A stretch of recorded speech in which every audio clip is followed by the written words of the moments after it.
Vamos ficar de pé e vamos orar ao Senhor. Amém.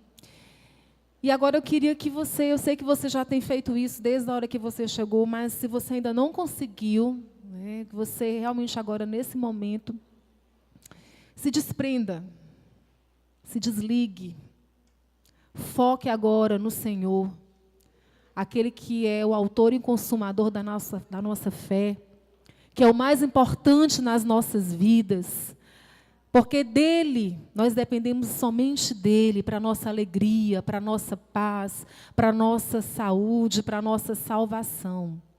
E que nesse momento você realmente coloque o seu coração nas mãos dele, e confie que ele vai cuidar e que ele vai tratar. Coloque nas mãos dele também, não só o coração, mas a vida da pastora Valda, que vai estar ministrando.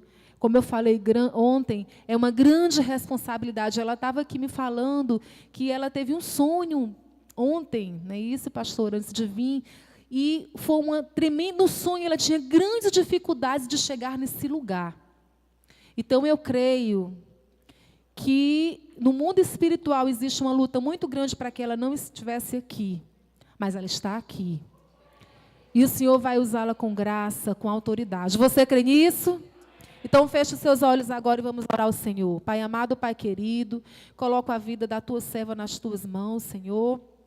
Nós sabemos, Senhor, da grande responsabilidade, mas nós cremos na tua graça, na tua unção, que tu é com a tua serva em todos os momentos da sua vida.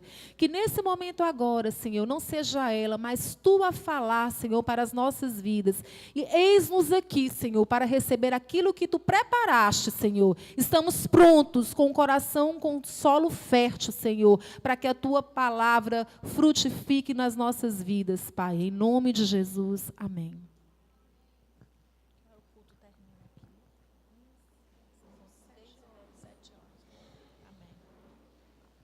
Amém. A paz do Senhor. É um prazer estar aqui, mais uma vez, nessa igreja linda, que prepara congressos de mulheres com muito bom gosto, né? Parabéns aí às irmãs da dança, do louvor. Que Deus abençoe a vida de vocês grandiosamente.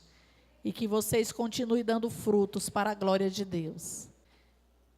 Queria que você abrisse a sua Bíblia em Êxodo 15, amém? Nós vamos ministrar aquilo que Deus colocou no nosso coração. E eu vou ler somente os 2 primeiros versículos, que é o tema do congresso, mas eu gostaria que você ficasse com a sua Bíblia aberta. Nós vamos acompanhar esse cântico lindo de exaltação, de glorificação do nome do Senhor. Então cantou Moisés e os filhos de Israel este cântico ao Senhor e disseram: Cantarei ao Senhor porque Ele exaltou, lançou no mar o cavalo e o seu cavaleiro. O Senhor é a minha força e o meu cântico, e Ele me foi por salvação. Este é o meu Deus, portanto lhe farei uma habitação. Ele é o Deus de meu pai, por isso eu o exaltarei. Você pode glorificar a Deus. Amém. Acredito que nós estamos aqui hoje para glorificar e exaltar o nome do Senhor. Eu gosto demais de me referir ao Catecismo de Westminster, quando ele faz a sua primeira pergunta: qual é o sentido e o propósito da existência do homem, do ser humano? A resposta é: o homem foi criado para glorificar a Deus e ser satisfeito nele sempre. Então, tudo que nós vamos fazer, 1 Coríntios 10, 31 diz: quer comais, quer bebais, ou façais qualquer outra coisa, façam tudo para a glória de Deus. Amém, queridos? Então, nós vamos falar um pouquinho desse cântico. O primeiro cântico registrado nas Escrituras, ele é conhecido como o Cântico de Moisés. E esse cântico saiu da boca de Moisés e do povo, logo após eles atravessarem o Mar Vermelho a pés enxutos. E as maravilhas que eles presenciaram durante toda a saída do povo de Israel do Egito. olhando para a história dos hebreus e para a saída desse povo, fica claro e evidente toda a mão de Deus, toda a força de Deus, operando em cada detalhe, porque era impossível, humanamente falando, que aquele povo pudesse sair do Egito. Já fazia mais de 400 anos que eles estavam debaixo de um jugo. E isso produziu para o Egito muita riqueza. Uma mão de obra escrava, aonde eles somente trabalhavam sem ter recursos de volta. E nós podemos entender que se não fosse a mão de Deus tirando eles, eles jamais teriam saído daquele lugar. Então, quando eles viram as maravilhas de Deus, e eu acredito que você presenciar um mar inteiro se abrir, porque a história relata que formaram-se 2 grandes muros de água, né? E você imagine aí a perplexidade desse povo diante dessa maravilha. Eu acredito que não dá nem para a gente imaginar tanta grandeza que foi visto por esse povo nesse período. E aí é por isso que o texto começa: então cantou Moisés. Então, depois de algo maravilhoso, esse povo reconheceram que Deus é o Deus de maravilhas. Oh, glória a Deus, né? E nós vamos aqui meditar um pouco, porque esse hino de louvor é um hino de libertação. A música deles, né, foi a resposta ao coração do Salvador, de salvação que o Senhor proporcionou a eles. E eles declaram nesse cântico que todas as promessas de Deus foram cumpridas. Eu acredito, amados, que não existe coisa para nos impulsionar a louvar a Deus mais do que as suas maravilhas e mais do que ver as suas promessas e palavras cumpridas na nossa vida. E esse povo, eles estavam há muitos anos nessa escravidão, mas havia uma promessa de libertação. Havia uma promessa de que Deus iria libertá-los com mão poderosa e que Deus ia matar os seus inimigos. Eu acredito que com o passar do tempo, eles esqueceram até dessa promessa de Deus. Provérbios diz que a promessa adiada, o sonho adiado faz adoecer o coração. Às vezes nós estamos numa situação difícil, nós temos uma promessa de Deus, mas quando as coisas vão se prolongando, a tendência humana é a gente esquecer e já dizer assim: será que foi mesmo Deus que falou, né? Será que isso vai se cumprir na minha vida? Mas aí nós temos que olhar, não é para a situação, não é para a circunstância, mas para o Deus que faz a promessa. E o Deus que faz a promessa é fiel para cumprir. Amém, queridos? E a Bíblia diz que Ele cumpre, ainda que pareça tardia na nossa vida. Você tem promessa de Deus na sua vida? Pois saiba que o Senhor é fiel para cumpri-la. No seu tempo, Ele vai cumprir a sua promessa. Então, esse é o tema principal do cântico. A fonte de todo poder e de toda alegria vem de Deus. Você pode dizer para o seu irmão, só para memorizar: a fonte de todo poder e da alegria é Deus. Nesse hino, ele faz menção do nome do Senhor por mais de 10 vezes. Porque quando nós passamos por uma grande provação, e que vem uma grande intervenção de Deus, na verdade, a nossa alma se rende e se curva, e a única coisa que sai da nossa boca e pode sair o Senhor é Deus, né? A vitória foi tão gloriosa que eles não podiam atribuir isso a outra pessoa que não fosse a Deus. Aí o faraó, que um dia tinha mandado afogar todos os bebês, macho de 2 anos para baixo, agora morriam afogados, com todo o seu exército, lá naquela maravilhosa intervenção de Deus. Em três ocasiões específicas nas Escrituras, o povo de Israel cantou essa canção, não nesse modo, mas dizendo que o Senhor é a minha força e o meu cântico. Primeiro foi aqui em Êxodo 15, quando Deus livrou Israel do Egito. Depois eles cantaram a mesma canção, dizendo a mesma coisa, quando o remanescente judeu lançou os alicerces do segundo templo, lá em Salmo 118, 14. Quando os judeus voltaram, reunidos para a sua terra, a fim de desfrutar as bênçãos do reino, em Isaías 12, 2, eles também cantaram essa canção. Em cada um desses casos, o Senhor deu a força, a salvação e um cântico nos seus lábios. Ele provê todas as coisas. Contudo, não é o fim da história. Se você continuar lendo o capítulo 15, você vai ver que o cântico do povo se transformou em murmuração quando entraram no deserto. Porque eles esqueceram cedo do que Deus tinha feito. E cobiçaram aquilo que eles não poderiam cobiçar. E tentaram a Deus ali naquele lugar. Não foi fácil para o povo de Israel agora lidar com a liberdade. E aí Deus precisou ensiná-los agora a viver um dia de cada vez. Amém, queridos? E essa tem sido, infelizmente, a característica do povo de Deus ao longo da história. Nós facilmente perdemos a alegria daquilo que Deus tem nos dado. Nós nos alegramos tanto com as bênçãos de Deus, mas na primeira vez que acontece alguma coisa que nos desagrada, é fácil nós esquecermos essa bênção. E aí eu gosto demais, irmãos, de Lucas 10, quando aqueles homens que Jesus enviou voltam, todos alegres, porque agora eles estavam experimentando coisas extraordinárias. E aí eles olham para Jesus e dizem: Senhor, até os demônios tremem na nossa presença. Era mais ou menos isso: olha, nós estamos bem. Olha, tá bom demais fazer isso. É bom demais ver os demônios se tremerem e saírem. E Jesus olha para eles e diz: antes de vocês se alegrar por qualquer coisa, se alegrem, porque o seu nome está escrito no livro da vida. Amém?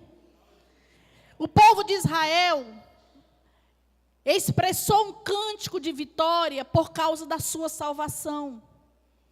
Ser tirado do Egito, da escravidão, e agora ir para uma terra livre.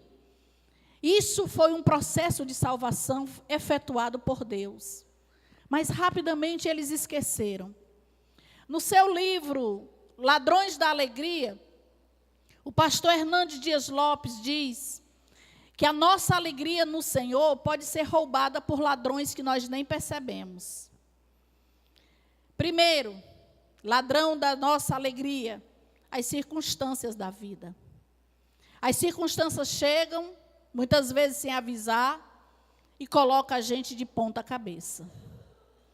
E aí aquela experiência maravilhosa que a gente teve em Cristo, agora a circunstância acaba roubando essa alegria, e se nós não tivermos cuidado, nós viramos murmuradores. Outra coisa que nos rouba a alegria são as pessoas. Tem pessoas que nos fazem sofrer, mais do que as circunstâncias. Vocês concordam? Nos fazem chorar, nos causam tristeza, nos decepcionam, e nós decepcionamos. Quantas pessoas perderam a alegria da salvação, porque foram decepcionadas com outras pessoas. Muitas chegam na igreja com expectativa de que é tudo maravilhoso, e é, amém, queridos? Mas é uma igreja composta de pessoas imperfeitas, e aí elas se decepcionam e perdem a alegria da salvação. Outro roubador da nossa alegria é a preocupação com as coisas materiais. Tem pessoas que vivem e trabalham por causa do dinheiro. E o dinheiro, ele é necessário, mas não é a razão pelo qual eu devo lutar. Nós trabalhamos para ter dinheiro, porque nós queremos o melhor para a nossa família, para nós mesmos. Nós precisamos de manter a obra do Senhor, mas Ele não é a causa principal, porque Ele não pode nos fazer feliz. Mas tem muita gente que perdeu a alegria da salvação, porque se encantou demais com as coisas materiais. Quantas vezes a gente vê pessoas na igreja dizendo, eu preciso trabalhar, ore para Deus abrir uma porta. E aí, rapidamente, quando Deus abre a porta, ela se encanta, e aí ela desaparece. Perdeu a alegria da salvação. E a ansiedade, irmãos, é outro assaltante da nossa alegria. A ansiedade, ela nos sufoca. E aí nós estamos vivendo hoje uma síndrome de ansiedade na maioria das pessoas. Nós temos pessoas ansiosas, inquietas, e virou o mal do século. Nós temos, eu acredito que boa parte hoje das doenças patológicas que nós temos são causadas pela ansiedade. E aí Jesus Cristo nos advertiu na sua palavra: não andeis ansiosos com coisa alguma. Ele sabe que a ansiedade é um mal para a nossa saúde, é um mal para a nossa vida. A ansiedade exacerbada, ela mostra o que nós somos incrédulos ainda quanto ao nosso sustento dado pelo Senhor. Quando eu estou ansioso demais, eu não tenho espaço na minha vida para adoração, e muito menos para gratidão. E é por isso que o Senhor diz: não ande ansioso com coisa alguma. Aquietai-vos e sabei que eu sou Deus. Amém?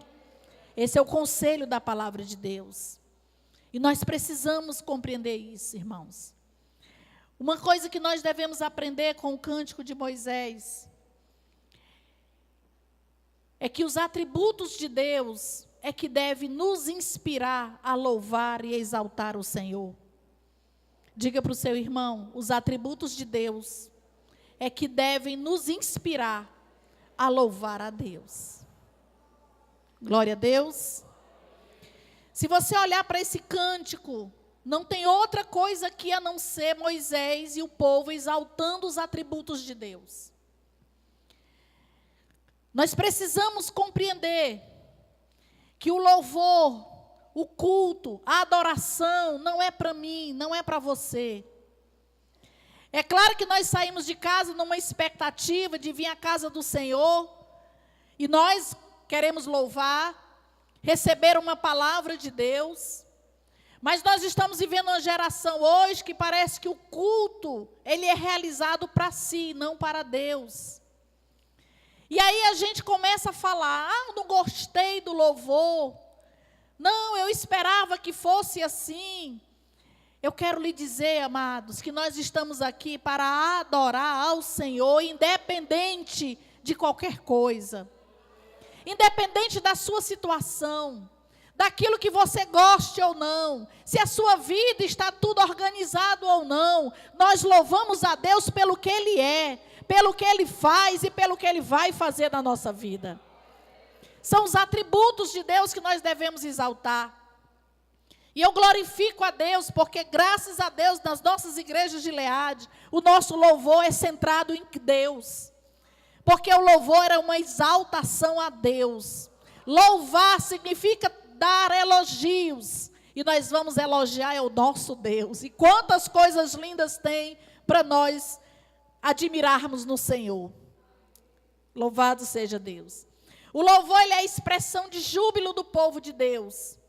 E ele deve ser expressado tanto nos momentos de alegria, como quando nós estamos no vale da dor.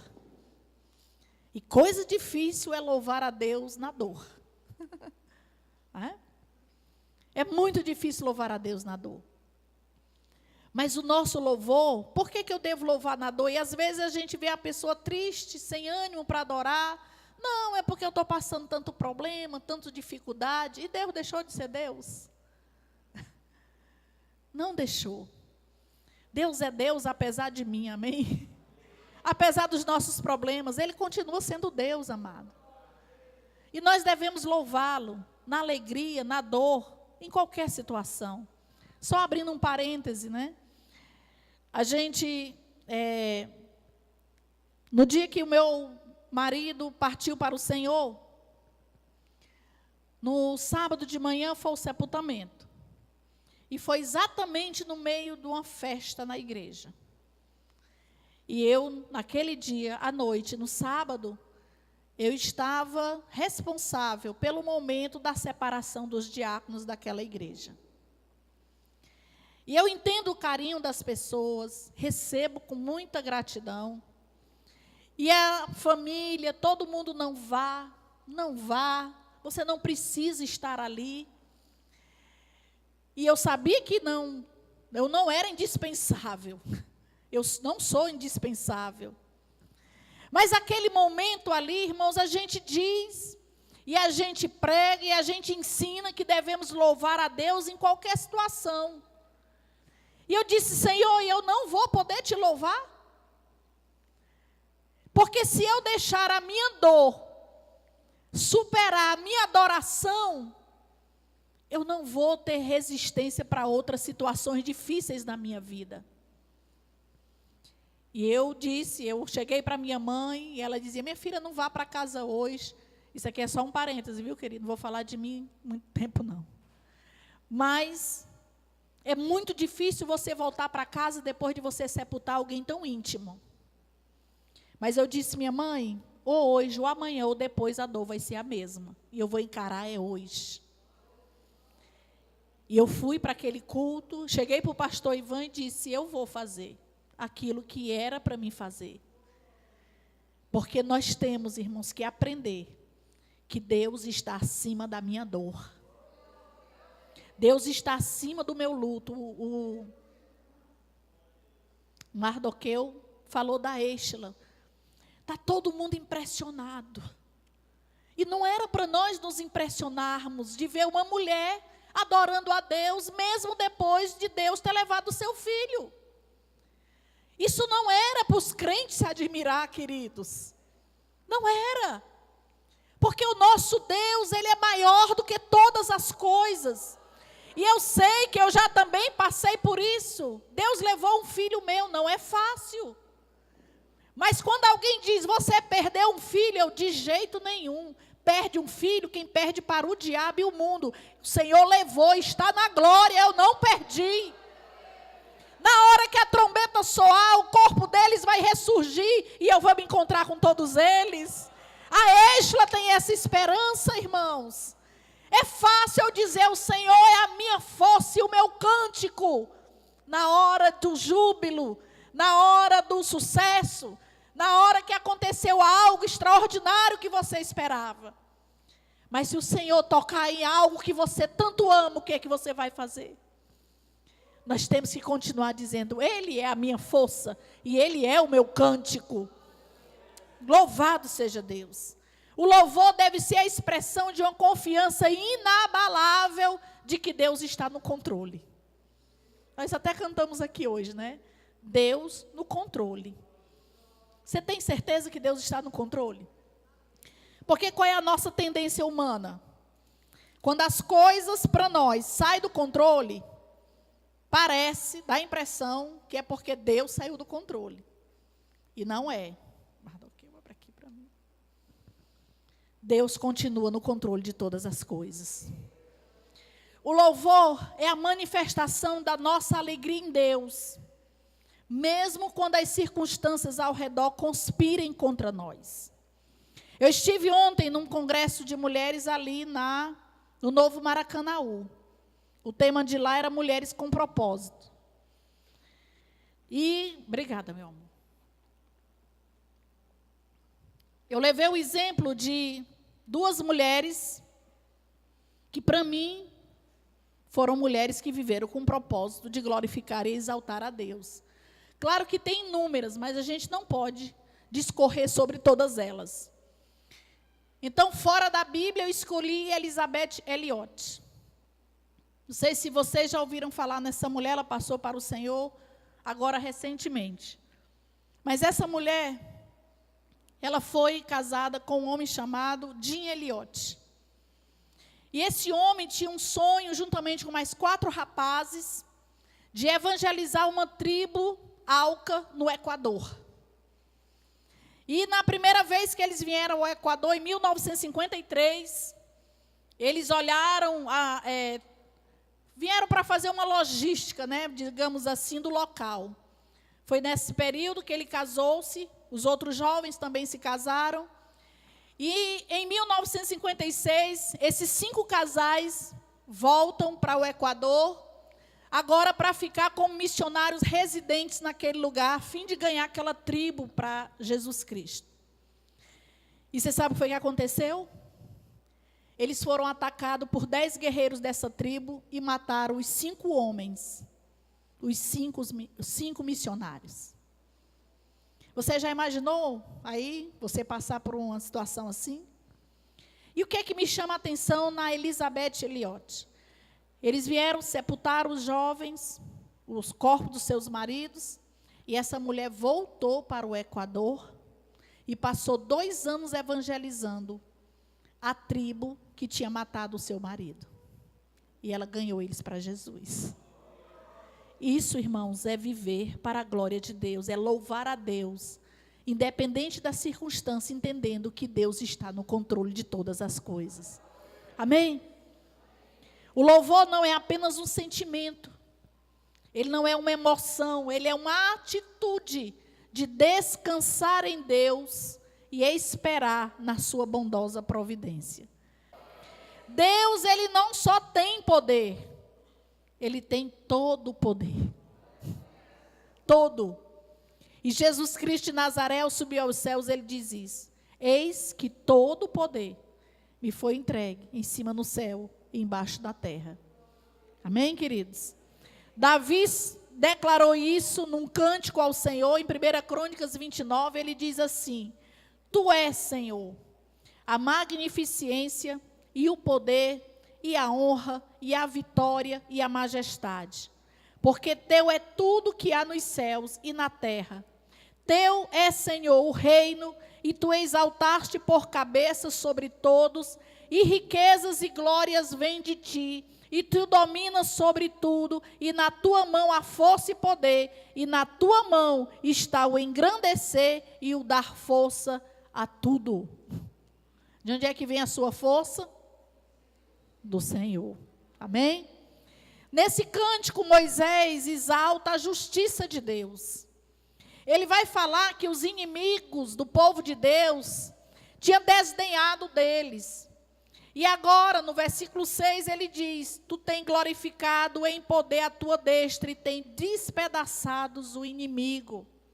Moisés exalta essa justiça, porque aqueles que estavam se vangloriando do mal, agora estavam debaixo da mão de Deus, que é justo. Ele está aqui atribuindo e louvando a perfeição de Deus. E é um dos versículos que eu acho mais lindo nesse texto, quando ele diz: quem é entre os deuses semelhante ao Senhor? Quem é semelhante a ti?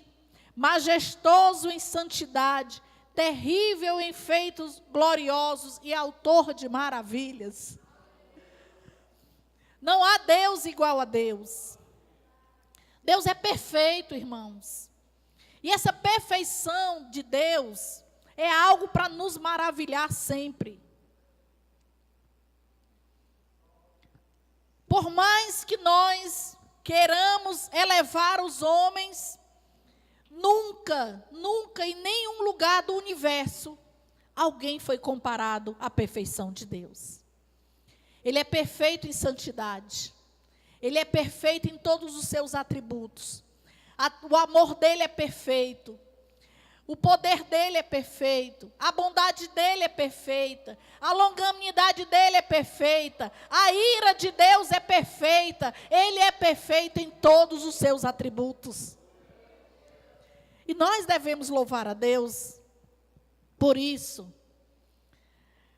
E aí eu queria agora trazer para nós, hoje, Igreja do Senhor, a gente diz assim: tudo bem, Eles entoaram um cântico.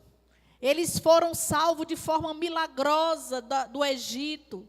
Eles tiveram seus inimigos todos derrotados. E a igreja do Senhor, a semelhança do povo de Israel, nós também estávamos escravizados no mundo, escravos do pecado.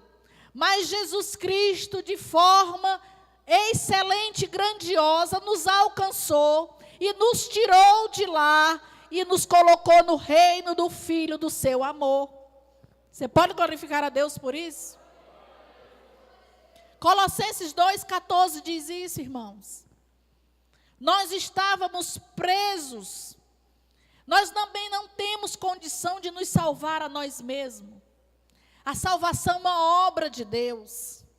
Somente Deus, pelo seu Espírito, pode fazer um milagre, realizar o milagre do novo nascimento na vida de alguém. Somente pelo Espírito de Deus nós podemos reconhecer que somos pecadores e que precisamos desesperadamente de um Salvador. Nós temos pecado sobre pecado e não tem como nós nos limparmos desses pecados. Mas Deus, sendo rico em misericórdia, com muito amor com que nos amou, estando nós mortos em nossos delitos e pecados, nos deu vida juntamente com Cristo, pela graça sois salvos. Amém? E aí o escrito de dívida que era contra mim e contra você, Colossenses 2,14 diz que ele pegou e cravou lá na cruz do Calvário. Você sabe o que isso significa? Uma lista. Se a gente fosse fazer uma lista dos nossos pecados, eu acredito que seria muito grande, né? Mas aí essa lista foi feita pelo inimigo das nossas almas. Mas a palavra de Deus diz que Jesus pegou e cravou na cruz, e por isso que uma das últimas palavras de Jesus na cruz é tetelestai, está tudo pago. A sua dívida foi paga. Diga para o seu irmão, você está em Cristo? A sua dívida foi paga. Quem poderia ter feito isso por você? Ninguém, queridos. O apóstolo Paulo, falando desse grandioso plano de salvação, ele diz que nós poderíamos até nos arriscar a querer morrer por alguém bom. Né? No alto, assim, muito altruísta. Mas Deus prova o seu amor para conosco. Uma vez que Cristo morreu por nós, sendo nós ainda pecadores. E ofereceu gratuitamente no Filho amado essa salvação. Irmãos, nós os crentes, como diz o bom cearense, era para andar com dentes no corador. Nós éramos para andar glorificando e exaltando o Senhor em todas as horas. A igreja, quando se reunisse, o júbilo era para ouvir a 2 quilômetros de distância, porque o Senhor nos resgatou. Amém? Mas vai ter um momento na história, que eu acredito que, claro, que vai ser muito superior a esse que Moisés e o povo de Deus viveu, e de tudo que nós estamos vivendo. Como foi ministrado aqui, nós ainda passamos por muitas dores, muitas aflições. E Jesus não enganou ninguém. Ele disse, no mundo tereis aflições, mas tende bom ânimo, porque eu venci o mundo. Né? Mas nós vamos passar. A promessa dele é que ele está conosco, todos os dias, até a consumação dos séculos. Né? Mas vai haver um momento especial na história do universo, quando nós, os redimidos do Senhor, vamos cantar o cântico da vitória. Você vai ver isso, Apocalipse capítulo 5, Apocalipse capítulo 15. Será um hino de louvor ao nosso Deus. Um louvor de vitória sobre o pecado, sobre o mundo e sobre Satanás. É um cântico de vitória sobre a morte, porque nós vamos ter uma vida interminável. Amém? Você não se alegra por isso, não? E você sabe o que Jesus disse para nós?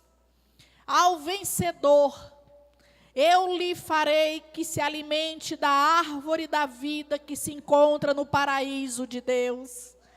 Apocalipse 2:7.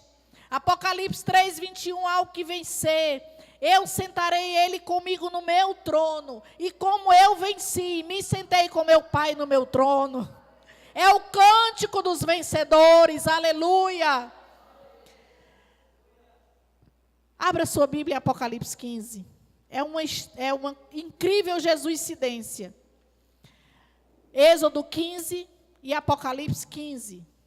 Vamos ler juntos.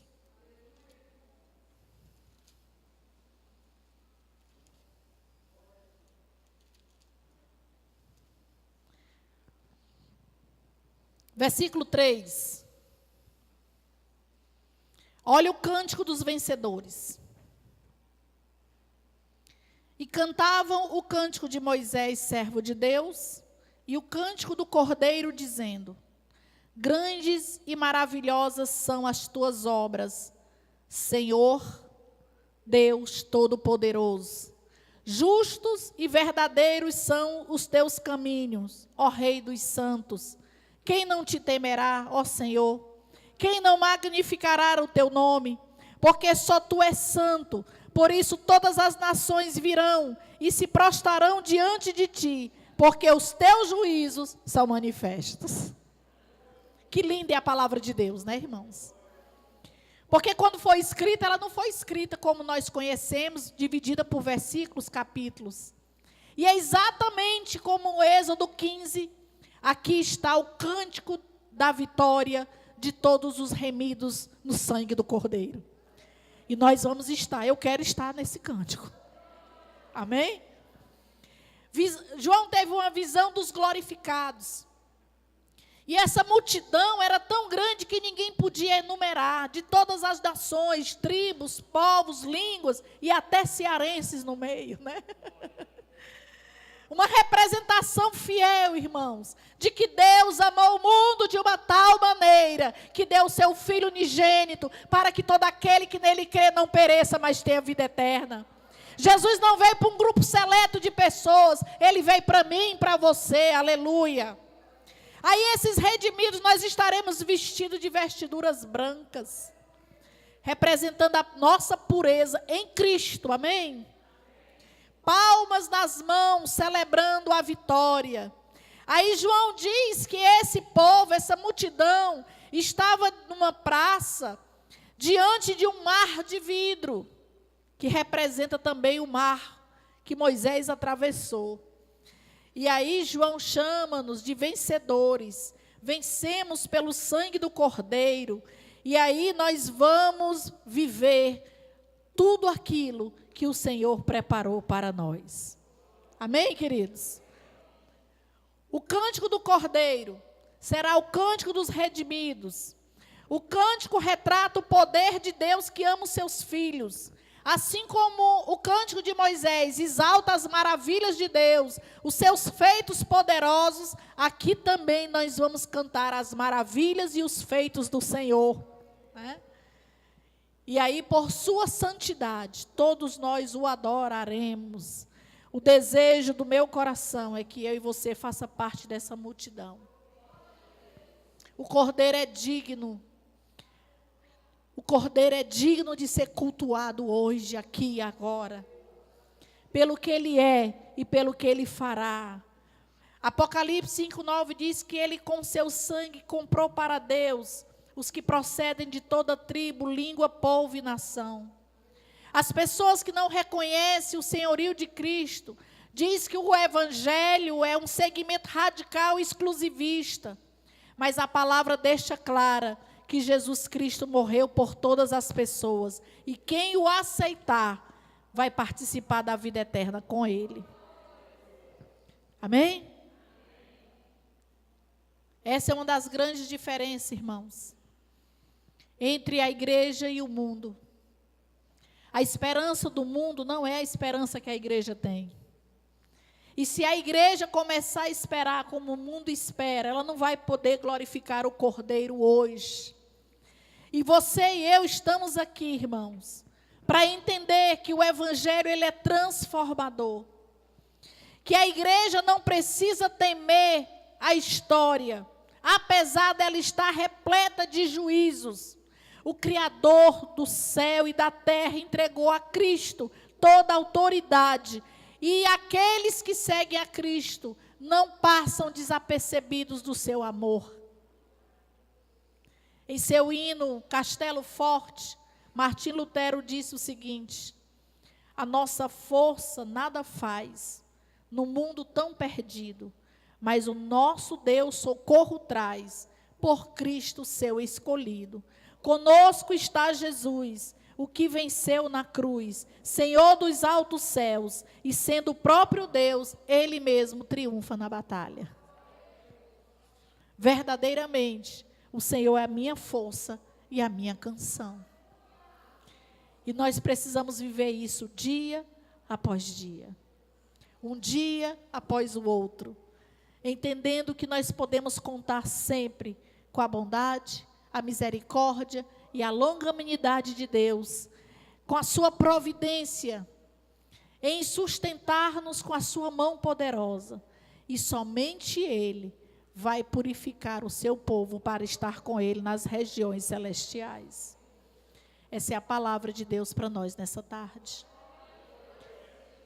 Nós estamos vivendo momentos muito críticos para a história da igreja, irmãos. Eu não estou falando do mundo. Nós temos umas correntes humanistas dentro da igreja que é muito forte. Porque a igreja, ao invés dela estar influenciando o mundo, sendo sal e luz da terra, infelizmente nós estamos sendo influenciados pelo mundo. E hoje nós temos, por isso que a maioria dos cristãos lamenta tanto a sua vida, ao invés de ter um cântico de vitória nos seus lábios. Irmão, saiba que a vitória em Cristo é certa. Ele só não disse que o caminho seria fácil, mas ele disse que a vitória seria certa. Amém?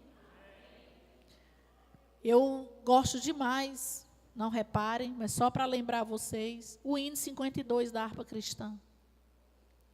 Pelo amor de Deus bendito, vai tudo bem. Seu amor é infinito, tudo está bem.